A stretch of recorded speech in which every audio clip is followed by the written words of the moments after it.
আসসালামু আলাইকুম ওয়া রাহমাতুল্লাহি ওয়া বারাকাতুহু নাহমাদুহু ওয়া নুসাল্লি আলা রাসূলিহিল কারীম আম্মা বা'দ ফাউযু বিল্লাহি মিনাশ শাইতানির রাজীম বিসমিল্লাহির রহমানির রহিম। প্রিয় দিনী ভাই ও বোনেরা, আজকে আপনাদের সম্মুখে নিয়ে এসেছি তখতি নম্বর ২৬। পূর্বে তখতি নম্বর ২৭ নিয়ে আলোচনা করেছি, কারণ এই তখতি নম্বর ২৬ পড়তে হলে তখতি নম্বর ২৭ অর্থাৎ ওয়াকফের যে নিয়ম কানুন এগুলো এখানে লাগবে, এবং এটি এমন একটি গুরুত্বপূর্ণ পাঠ, আমরা পূর্বে এই বই থেকে যা কিছু পড়ে এলাম তার সব কিছু এখানে দেওয়া হয়েছে, এবং ইনশাআল্লাহ কোরআন শরীফ পড়ার জন্য যা কিছু নিয়ম দরকার এগুলোর মধ্যে আছে। অতএব এই পাঠটি অতি গুরুত্বপূর্ণ পাঠ, আপনারা অবশ্যই মনোযোগ সহকারে দেখবেন। তো চলুন দেরি না করে শুরু করা যাক। দেখুন, তখতি নম্বর ২৬ ইজরায়ে কওয়ায়েদ, পূর্বালোচিত নিয়মাবলীর পুনরাবৃত্তি। অর্থাৎ পূর্বে যে আমরা পড়ে এসেছি যে ইকফার নিয়ম, কলকলার নিয়ম, ঠিক আছে, কোথায় থামবো কোথায় থামবো না, হ্যাঁ, তারপরে অনেক কিছু যে নিয়ম আমরা পড়ে এলাম সেগুলো আমরা এর মধ্যে জানবো, ঠিক আছে। আচ্ছা দেখুন, প্রথমে আছে জিম জবর যা, যা আলিফ মাদ আছে, জবর যা হামজা দুজাবার আন, ঠিক আছে। এখানে যে নিয়মটা আপনারা পাবেন, দেখেন আমরা যে মাদ পড়ে এসেছি, মাদ্দে মুত্তাসিল, মাদ্দে মুনফাসিল, মাদ্দে আরিজ, হ্যাঁ, যে এগুলো পড়ে এসেছি তার মধ্যে এখানে আছে মাদ্দে মুত্তাসিল, ঠিক আছে। যে মাদের হরফের পরে যদি হামজা আসে তাহলে সেটা হচ্ছে মাদ্দে মুত্তাসিল। একই শব্দের মধ্যে দেখুন, একই শব্দের মধ্যে হামজা এসছে, তাহলে এটা হচ্ছে মাদ্দে মুত্তাসিল। আর মাদ্দে মুত্তাসিলের যে টানের পরিমাণ সেটা হচ্ছে ৪ আলিফ, এবং তার চিহ্ন হচ্ছে এইটা, এই যে এটা দেখতে পাচ্ছেন। আর বাকি এগুলো হচ্ছে হারাকাত, হারাকাতে কোনো টান হয় না। ওকে, তাহলে এটা এইভাবে পড়বো, জাজা, ঠিক আছে। আমরা যখন কোনো ওয়াকফ করব তখন এই দু জাবার এক জবরে পরিণত হবে, এবং যেহেতু এই জায়গায় শেষ হয়ে যাচ্ছে সেহেতু এক আলিফ পরিমাণ টান দিয়ে পড়তে হবে, ঠিক আছে। জাজা, এইভাবে পড়ব, জাজা। ওকে, তারপর দেখুন এখানেও মাদ্দে মুত্তাসিল রয়েছে, এই যে মাদের হরফের পরেই এই যে হামজা এসছে, তাহলে এটাও মাদ্দে মুত্তাসিল, এখানেও ৪ আলিফ পরিমাণ টান দিয়ে পড়তে হবে। হা জবর হা, দাল আলিফ মাদ জবর দা, হামজা জের ই, কফ জবর ক, হাদা ই ক, ঠিক আছে। এখন যদি এখানে আয়াতের চিহ্ন থাকতো বা যদি ওয়াকফ করার মতো পদ্ধতি থাকতো তাহলে এখানে কি পড়তাম, এই জাবারটা তুলে দিতাম, কারণ আমরা জানি জাবার জের পেশ, দুজের এবং দু পেশ থাকলে সেটা সাকিন হয়ে যায়। ওকে, আর দু জবর থাকলে সেটা এক জবর হয়ে যায়। হাদা ইক, এইভাবে পড়তাম যদি থামতাম, হাদা ইক, ঠিক আছে। তারপর দেখুন এখানেও মাদ্দে মুত্তাসিল রয়েছে, ৪ আলিফ পরিমাণ টান হবে, সাথে এই জায়গায় যদি আমরা থামি তাহলে এই যে গোলতা এটা কি হয়ে যায়, সাকিনওয়ালা হা হয়ে যায়, ঠিক আছে। তাহলে দেখুন কীভাবে পড়ছি, মিম জবর মা, লাম খাড়া মাদ জবর লা, হামজাজের ই, মালা ই, কাব জবর কা, তাপেস্তু, কাতু আছে, যদি এখানে থামি তাহলে কাহ হয়ে যাবে, কা হাজবার কাহ, এরকম পড়ব, মালাইকাতু, এটা হলো নিয়ম। আর যে থামার নিয়ম কি, মালাইকা। ওকে, তারপর দেখুন এই যে আলিফ, এই যে ওয়াও, এর উপরে দেখুন কিচ্ছু নাই, কোনো সুকুনও নাই, পেশ নাই, জবর নাই, তাহলে এর উপরে কিছু নাই যেহেতু এটা ধরবেন না। এরকমভাবেই কোরআন শরীফে আপনি দেখতে পাবেন উলাইকাটা, ঠিক আছে। তাহলে আলিফ পেশ উ, লাম খারামাত জবর লা, হামজাজের ই, কাব জবর কা, উলাইকা, উলাইকা, এইভাবে পড়বেন। আচ্ছা, এরপরে দেখুন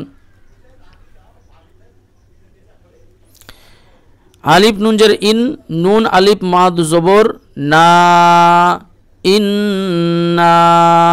এবার এখানে দেখুন গুন্না করতে হচ্ছে, এটা হচ্ছে ওয়াজিব গুন্না, ঠিক আছে।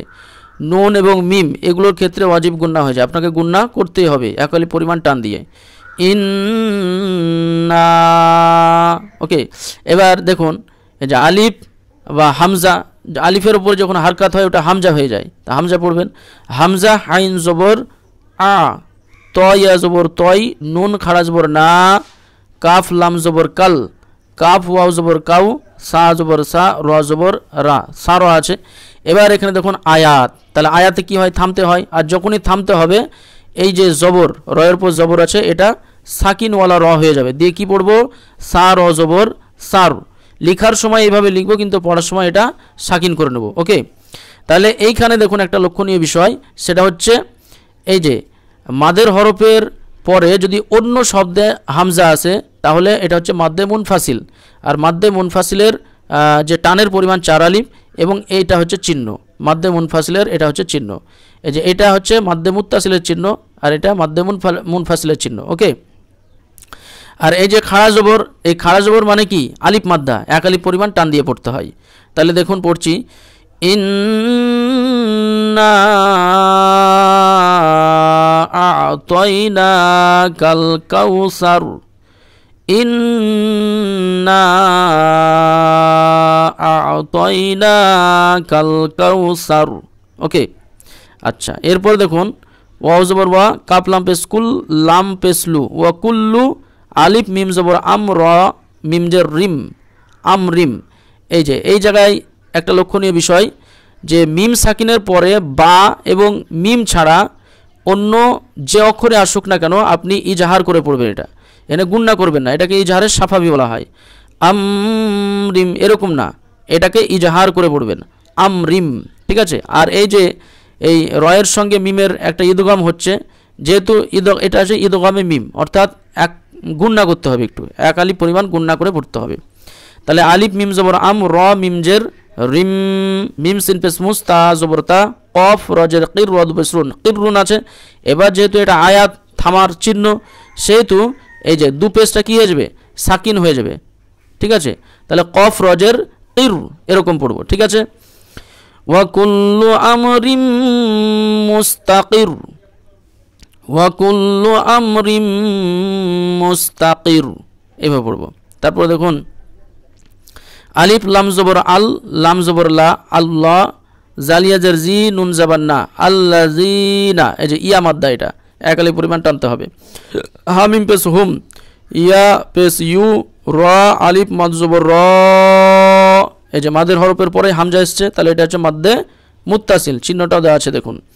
তাহলে হামজা ও পেশ উ, নুন জবর না, ইউ র উ না। এবার যেহেতু এটা আয়াত থামতে হবে, তাই কি এই নুনটা সাকিন হয়ে যাবে, দিয়ে হামজা ও নুন পেশ উন পড়বো, ঠিক আছে। আল্লাযীনা হুম ইউরাউন,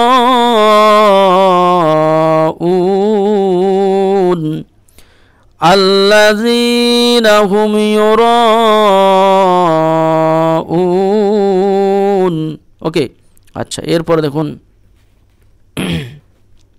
এই যে তা জবর তা, নুন জা জবর নাজ, এই যে তাসদিদ আছে তার জন্য নুনের সঙ্গে জায়ের ইদগাম হলো, নুন জা জবর নাজ, জা জবর জা, নাজ্জা, লাম লাম পেশ লুল, তানাজ্জালুল, কি হলো, মিম জবর মা, লাম খাড়া মাদ জবর লা, হামজা জার ই।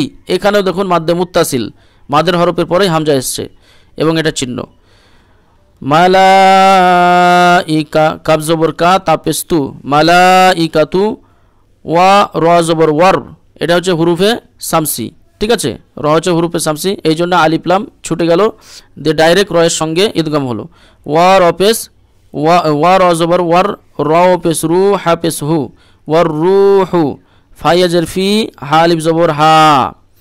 তানাজ্জালুল মালাইকাতু ওয়ার রুহু ফিহা, বাজের বি, এই যে আলিফ জালে কি রয়েছে, সুকুন বা জজম, তাহলে আলিফ জালজের ইজ, নুন জন্নি, বি ইজ নি, র বাজবার রব, বাজবরি রব্বি, হা মিম জার হিম, রব্বি হিম।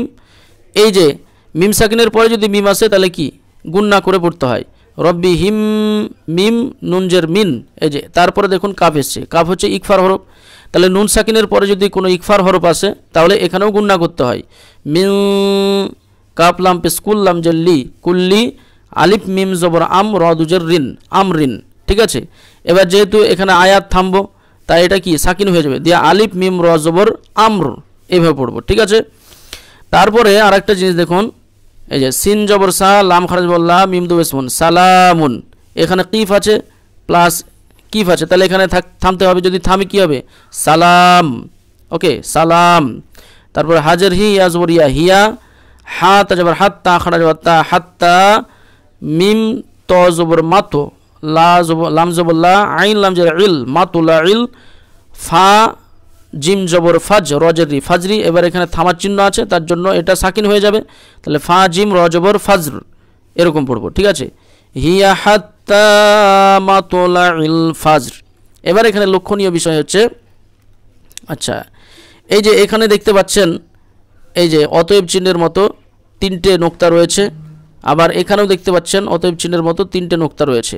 তাহলে এর অর্থ আমরা পড়ে এলাম যে এটা পড়তে হবে যে 3টে বাক্যের মধ্যে যে কোনো দুটিকে মিলিয়ে পড়তে হবে।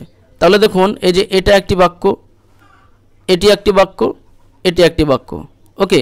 এই যে 3টে বাক্য রয়েছে, তো যে কোনো দুটিকে মিলিয়ে পড়তে হবে। হয় আপনি এই বাক্যের সাথে এই অবধি মিলিয়ে পড়লেন, তারপরে এইটা একাই পড়লেন, অথবা এই বাক্যটা একাই পড়লেন আর সালামুন এবং হিয়া হাত্তা মাতুলাইল ফাজর এইটা এই দুটো মিলিয়ে পড়লেন, এইভাবে পড়তে হবে, ঠিক আছে। আচ্ছা আমি একবার পড়ে দেখিয়ে দিই, দেখুন তানাজ্জালুল মালাইকাতু ওয়ার রূহু ফিহা বিইذনি রাব্বিহিম মিন কুল্লি আমর। প্রথম নিয়ম সালামুন হিয়া হাত্তা মাতুলাইল ফাজর, এটা হলো প্রথম নিয়ম। দ্বিতীয় নিয়ম কি দেখুন, তানাজ্জালুল মালাইকাতু ওয়ার রূহু ফিহা বিইذনি রাব্বিহিম মিন কুল্লি আমরিন সালাম হিয়া হাত্তা মাতুলাইল ফাজর। আশা করি বুঝতে পেরেছেন। তো প্রিয় দিনী ভাইরা, আজকের ভিডিওটি এখানেই শেষ করলাম, কারণ ভিডিও লম্বা হয়ে যাচ্ছে, পাট পাট করে ছাড়ার চেষ্টা করব ইনশাআল্লাহ। আগামী পর্বে এখান থেকে শুরু করব ইনশাআল্লাহ। আপনারা দেখতে থাকুন, সাথে থাকুন। আসসালামু আলাইকুম ওয়া রাহমাতুল্লাহি ওয়া বারাকাতুহু।